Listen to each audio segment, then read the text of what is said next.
Good morning, students. How are you? I hope you are fine and preparing for your Google test properly.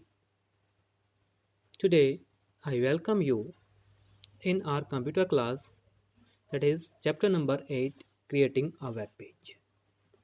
In the first part of our last class, we have discussed the structure of HTML5 document. Then basic tags of HTML documents like HTML tag, header tag, title tag, metadata tag, body tag, then modifying paragraph text, starting a new paragraph, starting a new line, inserting a blank space. I hope that you have learned all these very well. Today we will discuss its second part of the chapter, which will covers with the highlighting of the paragraphs. First of all, that is adding a comment. Comment can be added to a web page to write notes meant for you. Besides, it also helps to update a section of the text and specify the reasons for using specific tag. Means इसमें होता क्या है, comments जो है वो वाला text होता है जिसको अगर आप लिख दें तो उसको जो आपका कंपाइलर है, जो ब्राउज़र है, वो इसको कंपाइल नहीं करता। जैसा इसका आप टाइप करेंगे एज इट इज़ उसको जो है वो डिस्प्ले कर देता है, ताकि जो है आप लोग उसके कोड के अंदर, but it will not be displayed on the web page in the browser. Second आता है inserting a horizontal rule. Horizontal rule is if you want to insert a horizontal line from left to right on the monitor screen of a web page, then you can use HR tag that stands for horizontal rule. Second, inserting a marquee. Sometimes you want to scroll a message or a piece of text on the screen from left to right. कई बार क्या होता है कि आप लोग देखते होंगे internet के ऊपर कुछ टेक्स्ट मूव करता है फ्रॉम लेफ्ट टू राइट और up to down on the web pages. For completing that, you can use a marquee tag that can be used to move the text on the web page. Next is that formatting text alignment elements. Pre-formatted text elements. You can use pre-formatted text element, that is PRE tag, to keep the line breaks and spaces you enter a paragraph to a block of text. इसमें क्या होता है, अगर जो है आप लोग अपने लाइंस के बीच में या जो अपने पैराग्राफ्स बनाए हैं उनके अंदर एक प्रॉपर गैप रखना चाहते हैं, आप लोग जो है इसका यूज़ कर सकते हैं PRE टैग का. Then it comes heading tags. Heading means, suppose if you want to give heading to a section of the web page text, and then you want to give, you have 6 heading levels to insert into a web page from H1 to H6. The H1 is the largest heading size and H6 is the smallest heading size. Whatever you want to apply in a web page, you can use from H1 to H6 heading tags. Then formatting of text. HTML also provides a number of tags to format the text. कि अगर आपने जो है HTML के अंदर भी text को format करना है, उसके अंदर जो है डिफरेंट तरह के जो है आपको टैग्स मिलते हैं. सबसे पहला आता है logic style tags. What are those? The logic style tags allows a browser to interpret the tag based on the browser's setting related to the other text on the web page. Like the heading H2 means इसमें क्या है, logical style tags क्या होते हैं, formatting tags क्या होते हैं, जो कि जो है आपके ब्राउज़र्स की सेटिंग को ये बताते हैं कि आपने जो है टेक्स्ट को किस तरह से रखना है. इसके अंदर आपके हेडिंग लेवल्स आ गए, H2 आ गया, H1 आ गया और स्ट्रॉन्ग टैग आ गया. उनको जो है हम हाईलाइटिंग टैग्स लॉजिकल टैग्स बोलते हैं. फिजिकल स्टाइल टैग्स क्या हैं? Physical style tag specially a particular font change that is interpreted strictly by all browsers. Means अगर जो है आप लोग किसी भी टेक्स्ट का स्टाइल चेंज करना चाहते हैं, वो आपका फिजिकल स्टाइल में आता है. उसके अंदर कौन कौन से आ सकते हैं, जैसे आप लोग उसको बोल्ड करना चाहते हैं टेक्स्ट को, या उसको जो है आप लोग इटैलिक्स करना चाहते हैं, अंडरलाइन करना चाहते हैं। These are the physical style tags, bold, italic, underline tags. Suppose if you want to highlight the text, suppose you want to make the text bold, or you want to make the text little tilted, that is known as italics, or underline the text, you can use B tag to bold the text, I tag for underline that, I tag for italics the text, and U tag for the underlining of the text. After it, you also have more formatting tags like strike tag.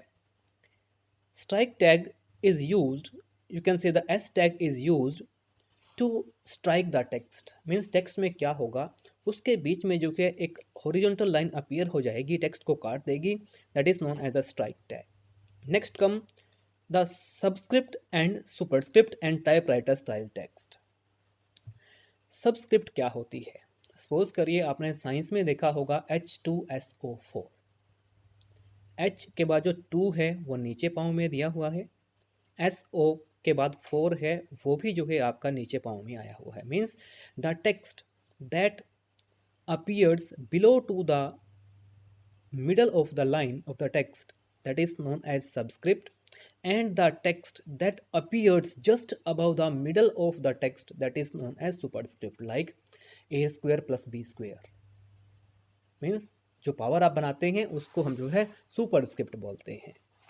अगर आपको text को subscript बनाना है तो उसके लिए जो है आप लोग यूज़ करते हैं SUB टैग, और अगर सुपरस्क्रिप्ट बनाना है तो SUP tag is use to make the text superscript.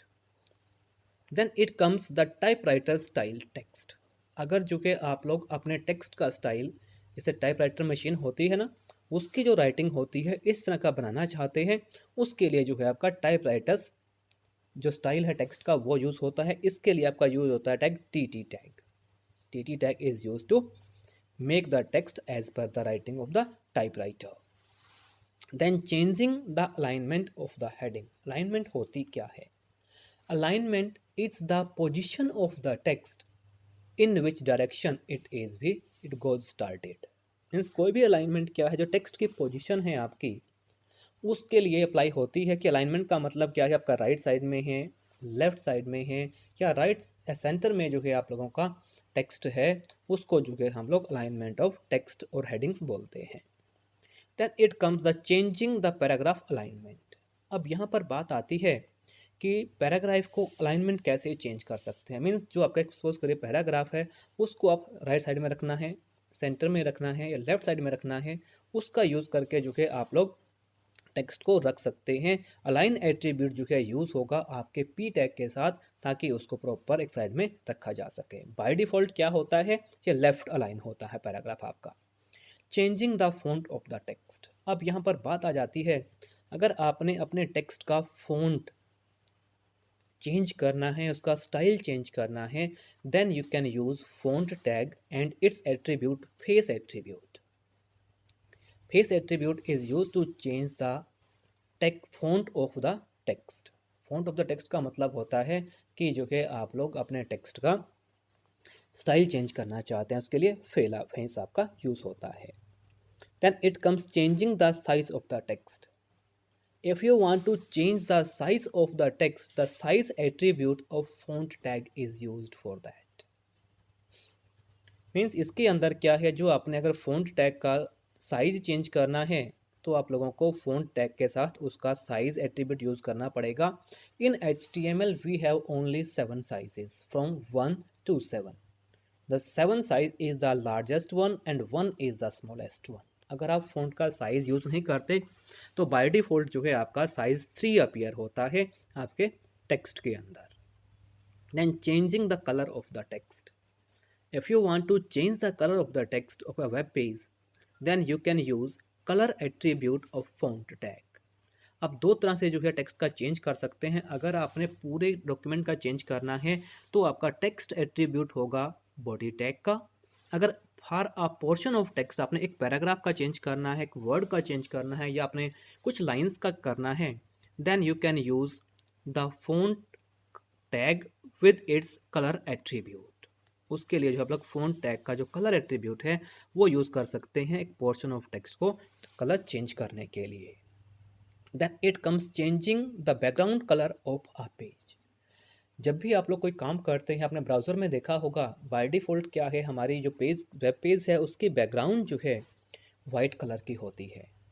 अगर आप उसको चेंज करना चाहते हैं then busy color attribute of body tag is used to change the background color, like body space busy color is equal to name of the color, that the background color of the page will be changed. Whatever you want to change you can change. Students, अब जो है आज हमने इसको किया है किस तरह से जो है हम लोग टेक्स्ट की अलाइनमेंट कर सकते हैं, पैराग्राफ की अलाइनमेंट कर सकते हैं, टेक्स्ट को फॉर्मेट कैसे कर सकते हैं, उसको हाईलाइट कैसे कर सकते हैं डिफरेंट वेज के अंदर।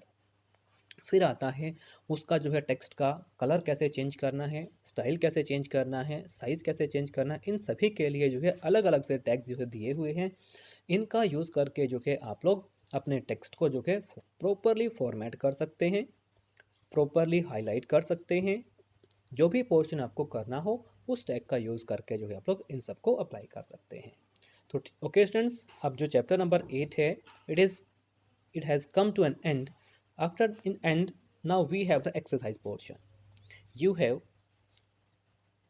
tick the right question, answer of the question means MCQs, true false, fill ups, and after that you have in D part the differentiate between E part contains short question answers and F part contains answer. The briefly means little explanatory questions are there.